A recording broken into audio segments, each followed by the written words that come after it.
राम राम जी सभी को, जय माता दी। कैसे हो आप सब? उम्मीद करती हूँ अच्छे होंगे। स्वागत है आप सबका आपके यूट्यूब चैनल साक्षी विवेक गहलोत में। सुबह के बज चुके हैं 6 और विवेक जी हमने रात को हम बाहर लेटा देते हैं। यहाँ पे देखो, जहाँ पे डिग्गू लेटा हुआ है यहाँ पे लेटा देते हैं। अब विवेक जी बैठा लिए मैंने व्हील चेयर पर। ये देखो, इनको पहले मैंने आधा घंटे तक घुमा लिया है। अब मैं लेटाऊंगी इनको अंदर, क्योंकि अब आधा घंटे तक ये बैठ गए हैं, ज़्यादा टाइम तक भी नहीं बैठ सकते हैं। तो अब मैं इनको अंदर लेटाती हूँ, उसके बाद फिर इनको दवाइयाँ लगेंगी 6:30 बजे वाली। देख सकते हो आप, इनसे भी बैठना नहीं आता है क्योंकि इनकी गर्दन को घेर लेते हैं। मैंने देखो हाथ से सहारा दे रखा है, ये देखो, आप खुद देख सकते हो। देखो जैसे गर्दन है ना, ये देखो देखो कैसे घेरेंगे, देखो एकदम से घेर लेते हैं। तो अभी इनसे बैठना नहीं आता है। तो अब मैं इनको अंदर लेटा कर दवाई दे के फिर मैं नहा कर करती हूँ पूजा। फिर उसके बाद घर का काम रह गया है। तो सभी वीडियो को लाइक करें, शेयर करें और फुल वॉच करना तो बिल्कुल ना भूलें। और सभी को दिल से धन्यवाद करती हूँ कि आप मुझे सपोर्ट करते हो। तो ये देखो कैसे बैठे हुए हैं। आंखें खोल ली? ओबे आज तो आंखें खोल ली भाई, आज तो थोड़ी थोड़ी देखो आंखें खोल रखी हैं। मैं पास से दिखाती हूँ, ये देखो। बुलाना विवेक, बुलाना, हाथ से बुलाओ, बुलाना। एक मिनट, अभी थोड़ा सा आपको इम्प्रूवमेंट भी दिखाती हूँ। बुलाते हो सबको, कैसे बुलाओगे? हाथ से बुलाओ, अच्छा सबको बुलाओ हाथ से। हाँ करेगा, बुलाना हाथ से, बुलाओ बुलाओ। नाखून कहाँ पे है? सुबह सुबह बता नहीं रहे। ये नाखून है, गुट्टा हिला के दिखा दो अपना गुट्ठा, गुट्ठा हिलाओ अपना, गुट्ठा हिला दो ऐसे कर करके, ऐसे ऐसी ऐसी हिलाओ, हिलाओ ऐसी ऐसी हिलाओ। अभी थोड़ा नींद में है, सुबह का टाइम है। तो अब मैं इनको ले चलती हूँ देखो अंदर, क्योंकि मक्खियाँ हो रही हैं बहुत ज़्यादा। तो इस वजह से मैं इनको लेटा दूँ, मक्खियाँ बहुत हो रही हैं। तो चलिए,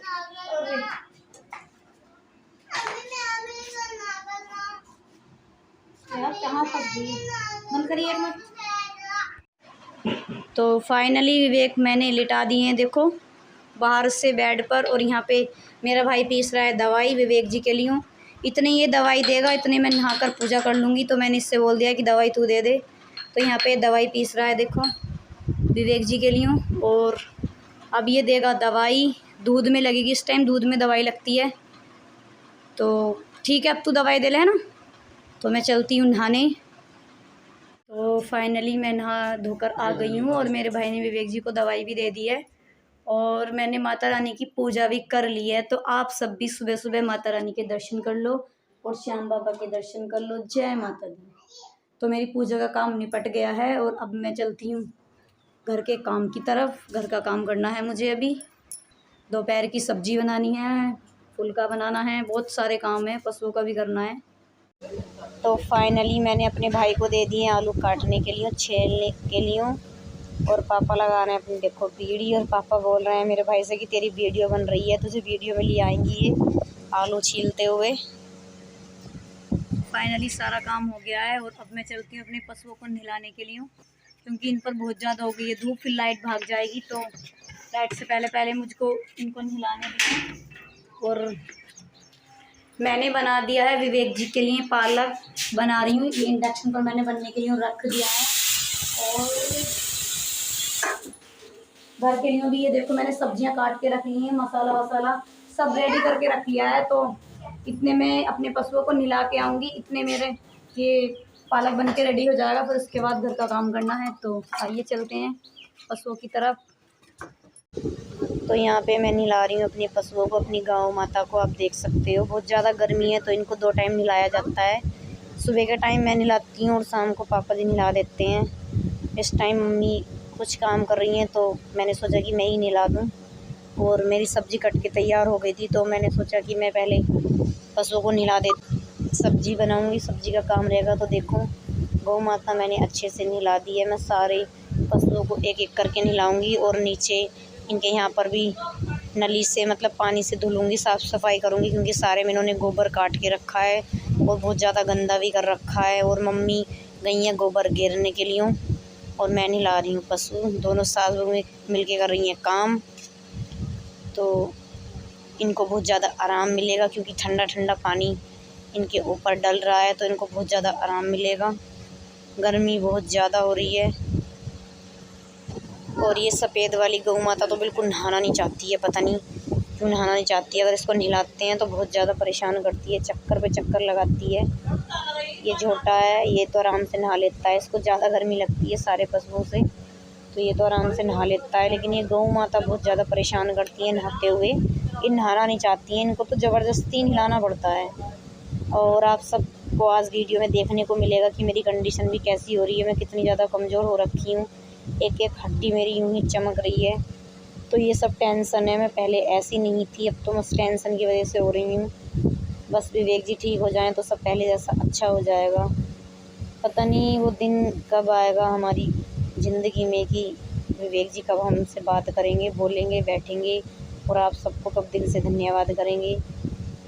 तो अब मैंने सारी गौ माताएँ नहला दी हैं। अब मैं नहलाती हूँ अपनी भैंस को, क्योंकि इससे हमें दही मक्खन मिल रहा है। गौ माता तो दूध नहीं देती हैं ये तो। और अब मैं इसको नहलाती हूँ। ये मेरे मायके से आई थी, अभी 3 मंथ हो गए इसको आए हुए। ये मायके से आई थी, विवेक जी की वजह से भिजवाई थी पापा ने, क्योंकि विवेक जी को देसी घी बताया डॉक्टर ने। तो देसी घी नहीं मिल पाता, मिलावट करते हैं गाँव में भी। तो इस वजह से पापा ने ये भैंस भिजवा दी थी कि अपना देसी घी निकालना और विवेक को खिलाना। दोपहर के बज रहे हैं 11:30 और मुझे किसी ने बताया था कि मतलब एक देवी है, मतलब वो बताती हैं कुछ। तो मैंने सोचा कि विवेक जी के लिए क्यों ना मैं वहाँ पे जाऊँ और पूछ पाऊँ कि विवेक जी को ऐसा क्या बताएंगी वो। तो मैं भाभी के साथ जा रही हूँ। आप देख सकते हो कि मैं किसी के भी साथ नहीं जाती हूँ, बस अपने भाई या भाभी के साथ ही जाती हूँ। तो गर्मी तो बहुत ज़्यादा है, लेकिन विवेक जी के लिए कोई गर्मी नहीं है, जाना तो पड़ेगा। देखते हैं क्या बताती हैं वो विवेक जी को। हमारे गांव से ज़्यादा दूर नहीं है जहाँ पर भी वो बताती हैं, तो 5 मिनट का रास्ता भी नहीं है। तो हम जा रहे हैं, तीनों भाई और भाभी के साथ मैं जा रही हूँ, आप सब देख सकते हो। बाकी मैं किसी के साथ कहीं भी नहीं जाती, क्योंकि ये समाज है, सब तरह की उंगलियाँ उठा देते हैं एकदम से। तो मैं इन्हीं के साथ जाती हूँ जहाँ भी जाती हूँ। शाम के बज चुके हैं 5:30 और मैं वहाँ से आ गई हूँ। आज मैं सुबह गई थी विवेक जी के लिए। एक लेडीज़ हैं वो बताती हैं, तो हम मुझे भी मेरे इंस्टाग्राम से एक भाई हैं, उन्होंने बताया था कि दीदी वहाँ पे एक लेडीज़ बताती हैं कि आप वहाँ पूछ के आओ। तो देखो बहुत सारे कमेंट मुझे ये भी आएंगे कि इसे डॉक्टर की ज़रूरत है, डॉक्टर पे दिखाओ। तो डॉक्टर पर 2 साल हो गए हैं हमें दिखाते दिखाते। 2 साल से हम डॉक्टर पे ही दिखा रहे हैं। हम भी इन चीज़ों में विश्वास नहीं करते थे, बूझने में, बताने में, ये चीज़ें भक्ताई पर हम विश्वास नहीं करते थे। हम लोग खासकर मैं और विवेक जी, हम तो बिल्कुल नहीं करते थे। हमारी मम्मी तो थोड़ा बहुत कर भी लेती थी, लेकिन वो कहते हैं ना, जब इंसान हार जाता है ना तो फिर उसे कोई रास्ता नहीं दिखाई देता, वो जिधर को कोई बताएगा उधर को ही चला जाएगा। तो वही कहानी सेम हमारी है। इंस्टाग्राम से एक भाई है, उनसे मेरे बिल्कुल सगे भाई जैसे संबंध हैं, बहुत अच्छे हैं वो, मुझे अपनी बड़ी बहन मानते हैं। तो भाई मुझे लेके गए थे आज यहाँ से। तो मैं अपने मौसी के लड़के के साथ गई थी और भाभी के, तो वहाँ पे वो मिल गए थे। उन्होंने मेरा जल्दी नंबर लगवा दिया था, क्योंकि उनको पता है कि मेरे पास इतना टाइम तो रहता नहीं है कि मैं ज़्यादा टाइम तक कहीं रुक पाऊँ। तो उसने ये बताया है कि विवेक ठीक तो ज़रूर हो जाएगा, लेकिन अभी थोड़ा टाइम लगेगा। और उसने ये भी बताया है कि उसने मुझे, जब मैं गई थी तो उसने ये बता दिया था कि आप किस लिए आई हो। तो मैंने कह दिया कि मैं अपने पति की वजह से आई हूँ। तो उसने बोला कि आपके पति ठीक नहीं है, आपके पति के माइंड में दिक्कत है, उनका माइंड काम नहीं करता है, बच्चों वाली हरकत करते हैं। उसने सारी बातें मुझसे बिना पूछे बता दी और बोल रही थी कि आप सबके सामने हंसती हो, बोलती हो, लेकिन अंदर अंदर इतनी टूटी हुई हो कि पूरी पूरी रात भी रोती हो। तो ये जब चीज़ें बताई इन्होंने तो मुझे ऐसा लगा कि सच में इन्हें सारा पता है। तो मैंने भी विश्वास करा, और विश्वास करना भी चाहिए जब हम एक उम्मीद लेकर गए थे। तो अब मुझे बहुत सारे कमेंट आ रहे हैं कि आप डॉक्टर आमिर के पास क्यों नहीं जा रहे हो। तो डॉक्टर आमिर के पास कल मंडे है, कल हम जाते। मैंने एम्बुलेंस भी कर दी थी, एम्बुलेंस को भी फ़ोन कर दिया था, लेकिन अब हम नहीं जाएंगे, क्योंकि उन्होंने ये बोला है कि 2 तारीख में अर्जी लगेगी। पहले आप अर्जी लगाओ, उसके बाद डॉक्टर आमिर के पास जाना तो आपको कुछ अच्छा रिजल्ट मिलेगा, इस तरीके से बोला है। तो देखो, या तो मैं वहाँ जाती नहीं, अगर मैं गई हूँ तो थोड़ा विश्वास मुझे करना चाहिए। तो इस वजह से कल हम डॉक्टर आमिर के पास नहीं लेके जाएंगे विवेक जी को। हम इनको तब लेके जाएंगे जब पहले अर्जी लगेगी। 2 तारीख में अर्जी लगेगी, 2 से 10 तारीख तक अर्जी लगेगी, 13 को वहाँ पे भंडारा होगा।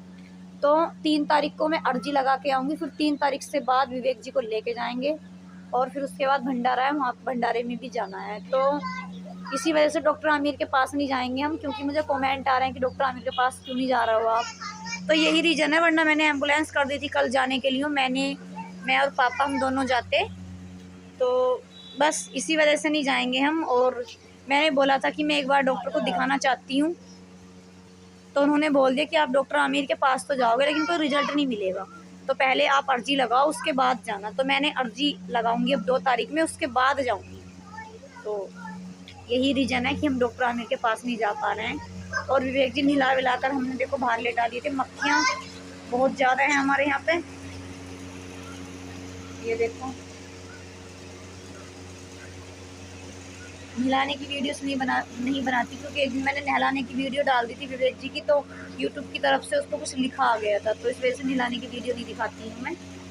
तो अब मैं चलती हूँ माता रानी के मंदिर। तो देखो, जिस दिन मैं श्याम बाबा के वहाँ पे गई थी, तो मम्मी को ये तावीज़ लेके आई थी श्याम बाबा का, और मैंने इनको 2-3 बार बोल दिया कि इसको पहन लो, इसको पहन लो, लेकिन ये पहनना भूल जाती है। इनका माइंड हर टाइम विवेक जी की टेंशन में रहता है। तो आज मम्मी पहनेगी, बेटा अम्मा को पहना दो, अम्मा को पहना दो, जल्दी पहनाओ, बहुत अच्छा है।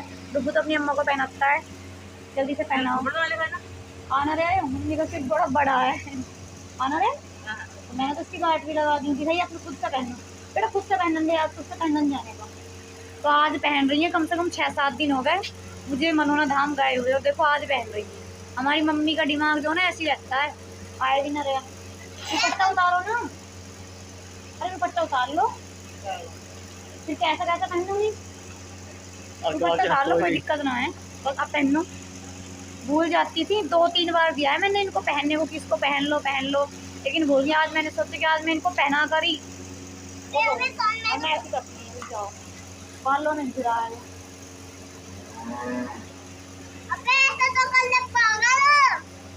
अपने मामा को पागल बताता है, ये ज़्यादा होशियार है। तो भैया मम्मी ने आज पहन लिया है श्याम बाबा का तावीज़। अब श्याम बाबा हमारी मम्मी की रक्षा करेंगे। तो बोलो जय श्री श्याम, बोलो लोगों जय श्री श्याम बोलो। ये नहीं बोलने का, ये अपनी मर्जी का है। तो अब देते हैं विवेक जी को दवाई, देखते हैं आज डुब्बू से दवाई पिसवाती हूँ। तो सभी से हाथ जोड़कर विनती करती हूँ कि जिन्होंने चैनल को सब्सक्राइब नहीं किया है वो चैनल को सब्सक्राइब कर लो, और वीडियो को फुल वॉच करो, शेयर करो, लाइक करो, और इस बहन को सपोर्ट करो, बेटी को सपोर्ट करो। तो सभी को दिल से धन्यवाद करती हूँ। और साथ में आपको ये भी बताना चाहती हूँ कि आज 1 लाख का परिवार हो गया है आपके प्यार से और आपकी सपोर्ट से। आपके चैनल का 1 लाख का परिवार हो चुका है, तो उसके लिए मैं दिल से धन्यवाद करती हूँ सभी को। जय माता दी, जय श्री।